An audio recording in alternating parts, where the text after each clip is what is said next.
Olá, meus queridos, tudo bem com vocês? Mais um dia aqui em nosso canal Pregando o Evangelho de Cristo para dar continuidade a essa série de estudos sobre os Evangelhos, tá bom? Um estudo cronológico em que estamos destrinchando cada passagem de Jesus aqui na Terra, tá bom, queridos? Antes que tudo, aqueles que não me conhecem, meu nome é João, sou formado em Teologia pelo Instituto Mundo Bíblico e eu peço, inscreve-te no canal para que ele cresça, compartilhe este vídeo com a maior quantidade de pessoas possíveis, todos nos seus grupos, tá bom? Para que você se converta em um canal de bênçãos do Senhor, bom? No capítulo anterior, a gente falou sobre escatologia. A gente viu sobre ressurreição, sobre o fim dos tempos, tá bom? O vídeo ficou maravilhoso, fantástico. Eu te exorto a procurá-lo aqui em nosso canal e assisti-lo, tá bom? Vai tirar muitas dúvidas que se tem sobre o final dos tempos. Hoje vamos dar continuidade e vamos iniciar o estudo no Evangelho de Jesus, escrito por Mateus, tá bom? A partir do capítulo 12, versículo de número 1.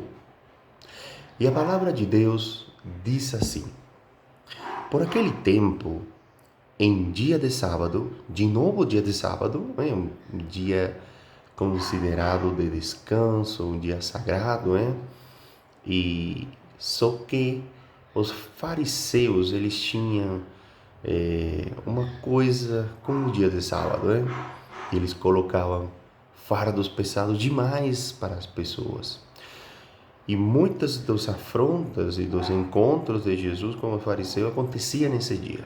Então, continuando. Por aquele tempo, em dia de sábado, passou Jesus pelas searas. Ora, estando os seus discípulos com fome, entraram a colher espigas e a comer. Então, Jesus estava andando lá nos campos, nas lavouras, de trigo, e os discípulos sentiram fome. Certamente estavam andando muitas horas, e não tinham mantimentos, e eles decidiram o quê? Entrar nas lavouras e apanhar umas espigas e comer. Os fariseus, porém, vendo isso, olha que coisa. Ou alguém falou. Aqui a Bíblia fala que os fariseus, eles viram aos discípulos comendo espigas, apanhando espigas, E os fariseus, porém, vendo isso, disseram-lhe: Eis que os teus discípulos fazem o que não é lícito fazer em dia de sábado. Então, eles falaram assim para Jesus, questionaram de que os discípulos dele não estavam respeitando o dia de sábado. Era um dia que não se podia fazer nada, inclusive se você estava com fome, segundo aqui a interpretação que eu tiro do que eles falaram, você tinha que morrer de fome porque não podia entrar nas lavouras e catar espigas, Mas Jesus, que Deus, que Ele foi quem criou essa lei, uma lei que foi mal interpretada pelos fariseus, falou, tá. Mas Jesus lhes disse: Não leste o que fez Davi quando ele e seus companheiros tiveram fome?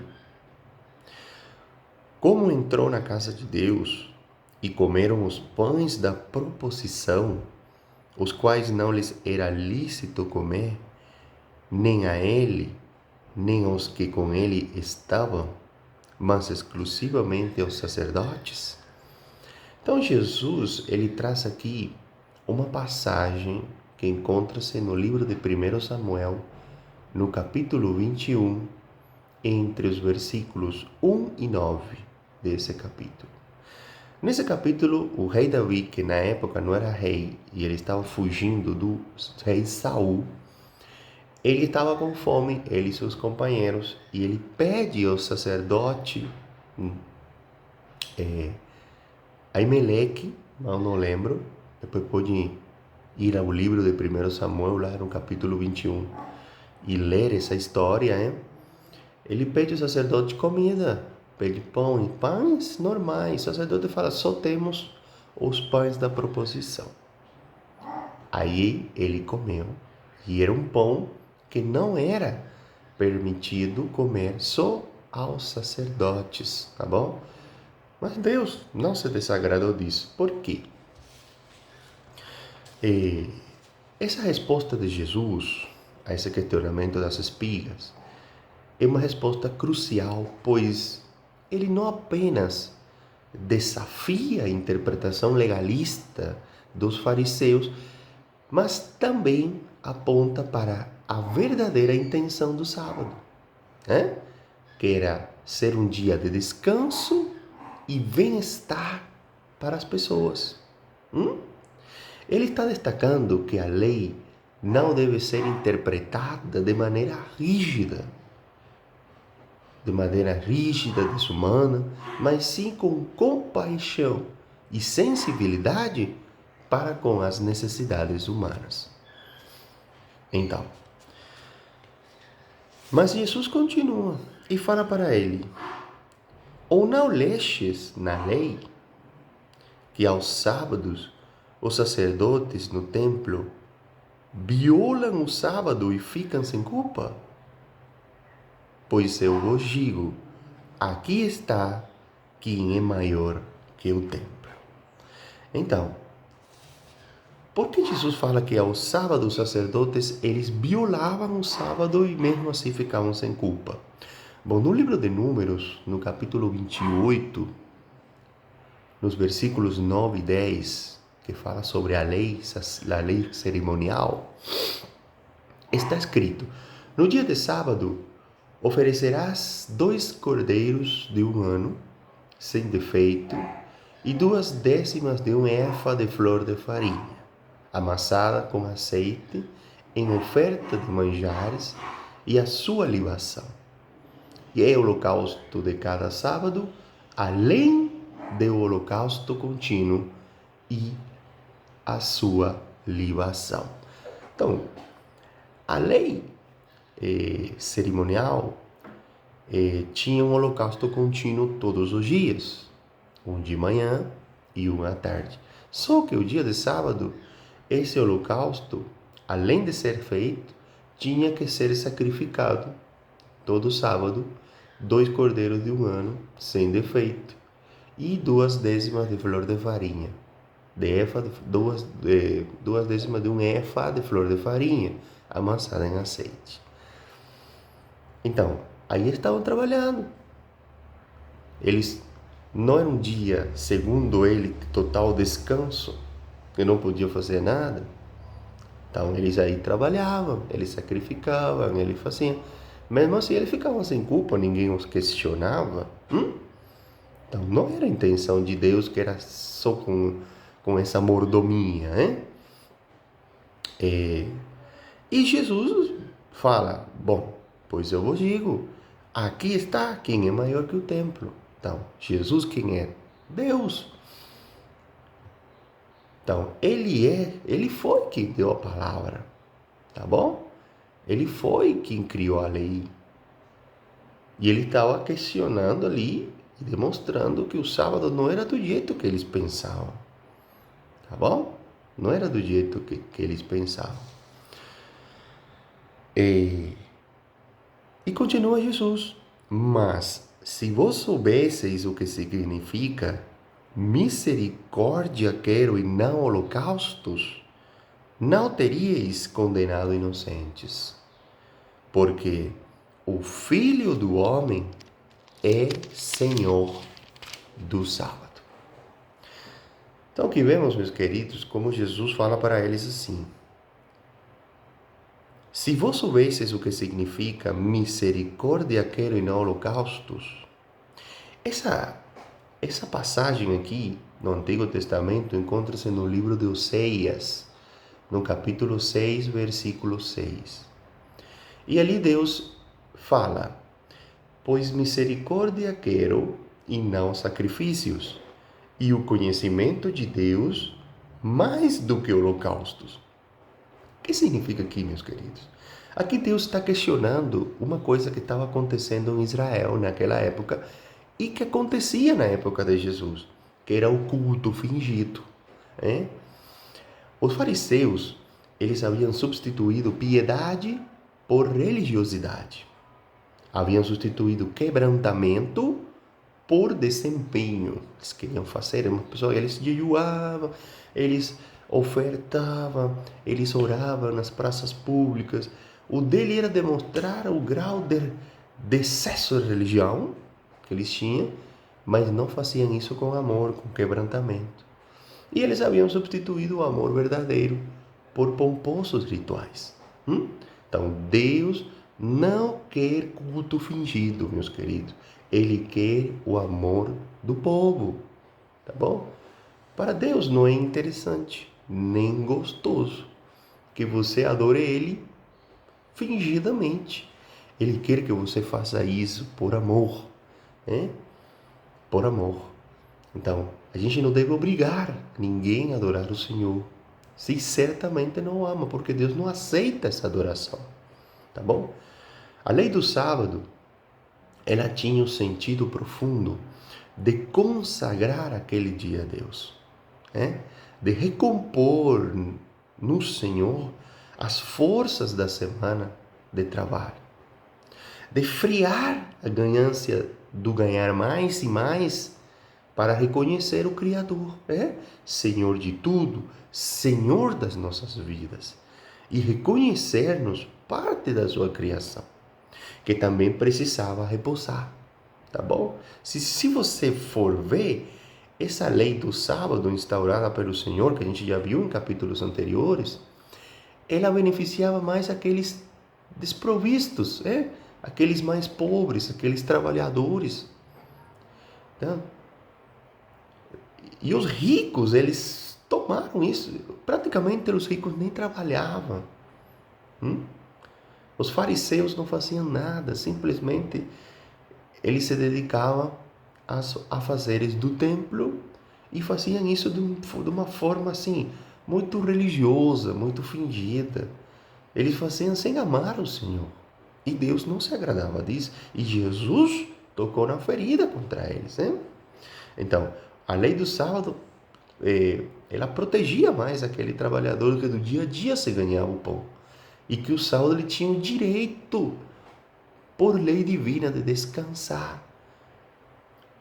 Mas, será que era que não podia levantar um peso, que não podia pegar comida quando estava com fome, que não podia pegar um animal quando caía no buraco, que não poderia ser curado, chamar um médico nesse dia?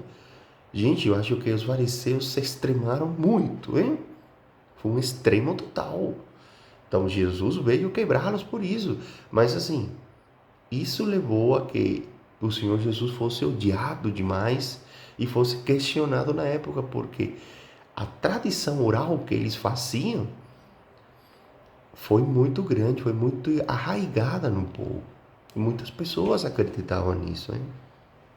Então, os fariseus, eles haviam perdido a pergunta: o que Deus realmente quer? O que Deus quer realmente? Culto fingido ou amor das pessoas para realizar esse culto, esse sacrifício?